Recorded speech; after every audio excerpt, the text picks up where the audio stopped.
नमस्कार मैत्रिणींनो, तुमचं पुन्हा एकदा स्वागत आहे माझ्या छोट्याशा एका नवीन ब्लॉगमध्ये।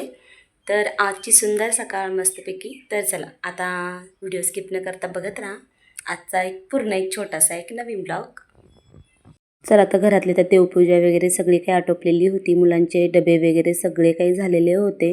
सकाळचा 9चा टायमिंग होता, मुलांना 8:30ला स्कूल असतं, तोपर्यंत टिफिन वगैरे सगळं काही आटोपलं, देवपूजा झाली आणि त्यानंतर आता आपली दिवसाची सुरुवात म्हणजे दिवसभराची कामं। ताईला त्यांना मळ्यात जायचं होतं, त्याच्यामुळे पटकन आवरून घेतलेलं होतं आणि घरामध्ये ना टी व्ही चालू होता पुढे। तर आता बाकीची दिवसभराची जी कामं म्हणजे उरली दळण वगैरे करणं, घरातल्या भाज्या वगैरे निसपूस करणं।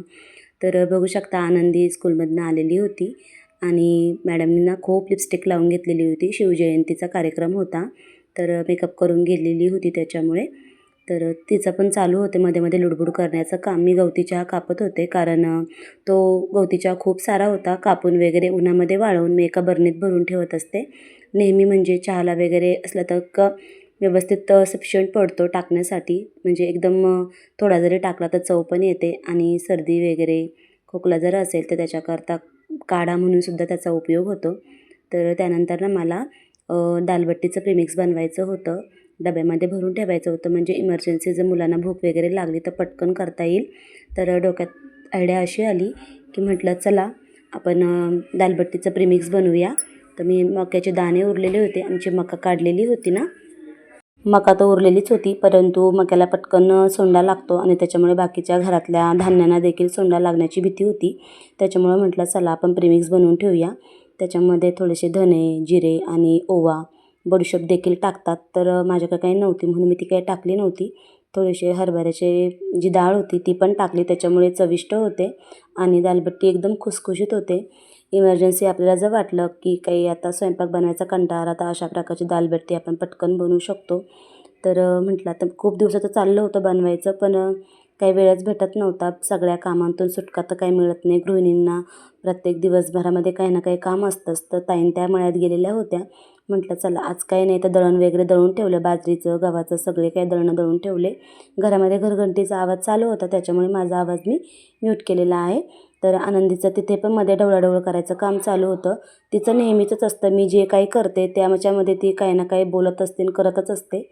तर बघू शकता मी सगळं काही आता मिक्स करून घेतलं आणि असं म्हणजे जिरे वगैरे धने टाकले ना चव वगैरे छान येते आणि एकदा दळून ठेवलं की आपल्याला जेव्हा पाहिजे तेव्हा थोडं थोडं काढून आपल्याला त्याची बट्टी वगैरे बनवता येते। तर मस्तपैकी बनवून झालेलं होतं, आता दुपारचा टायमिंग होता, तर सगळं काही घरातलं आवरलेलं होतं, मुलं पण शाळेतून आलेली होती, मस्त त्यांना पास्ता वगैरे करून दिला कारण भाजी संपलेली होती। तर आता शेतकरी कुटुंब म्हटल्यानंतर थोडंसं इकडं तिकडं होतंच, मी दिवसभर त्याच्याच कामी असते काही ना काही। आणि मला एका ठिकाणी आज सांजोऱ्या करायला म्हणजे पुऱ्या करायला देखील जायचं होतं, आमच्या शेजारीच बंगल्यामध्ये ना लग्न आहे 22 तारखेला, तिथे पुऱ्या होत्या, तर तिथे देखील पुऱ्या करण्यासाठी जायचं होतं म्हणून माझी धावपळ चालू होती आवरायची। आता सगळे काही घरातले कामं आटोपलेली होती, म्हटलं आता काय फक्त साडी वगैरे चेंज करून जायचं आणि तिकडनं आल्यानंतर पुन्हा स्वयंपाकाची पण तयारी करायची होती। ताई आणि आत्या त्या पण 5 ते 6 दरम्यान येणारच होत्या, कारण मुळे काढण्यासाठी त्याही डोंगरात गेलेल्या होत्या, मुलांना खाण्यासाठी वगैरे दिलं आणि त्यानंतर मी आता चालली होती पुऱ्या करण्यासाठी। तर चला मस्तपैकी तिथला आपण कार्यक्रम बघूया। या शेजारी आम्ही आलेलो होतो नाठ्यांच्या इथं, तर त्यांच्या ना मुलाचं लग्न आहे, त्यांनी 7 किलोच्या पुऱ्या ठेवलेल्या होत्या। लग्न जरा लांब आहे पण लग्नघर म्हटल्यानंतर पुऱ्यांशिवाय अपूर्ण असतं, त्यांचे सर्व काही भाऊबंद वगैरे आलेले होते। ताईंनी छान प्रकारे पुऱ्या तळलेल्या होत्या, बघू शकता सगळा एकसारखा कलर होता। तर पुऱ्या वगैरे तळून झाल्याच्यानंतर बायकांना भजे देखील तळले, मी देखील थोड्या वेळ थांबले कारण मला पुन्हा घरी यायचं होतं। तर बघू शकता मस्त अशा पुऱ्या वगैरे मी करून घेतल्या सगळ्याच बायकांनी आणि त्यानंतर नाश्ता वगैरे केला आणि पुन्हा आता घरी यायचीही तयारी चालू झाली होती, कारण दुपारच्या 3 नंतर म्हणजे 2-2:30 नंतरच पुऱ्या चालू झालेल्या होत्या। तर 3 ते 4 वाजेपर्यंत सगळं काही आटोपलेलं होतं, कारण पुऱ्या थोड्या होत्या आणि बायका भरपूर होत्या त्याच्यामुळे पटकन आटोपून गेलं। तर चला आजचा माझा व्हिडिओ तुम्हाला कसा वाटला नक्की कमेंटमध्ये सांगा। तर आज एक छोटासा असा माझा नवीन एक ब्लॉग होता, तर व्हिडिओ आवडले असल्यास नेहमीप्रमाणे लाईक करा, शेअर करा, ज्या ताईंनी अजूनपर्यंत सबस्क्राईब केले नसेल त्यांनी सबस्क्राईब करा, म्हणजे पुढचे व्हिडिओ बघायला मिळतील।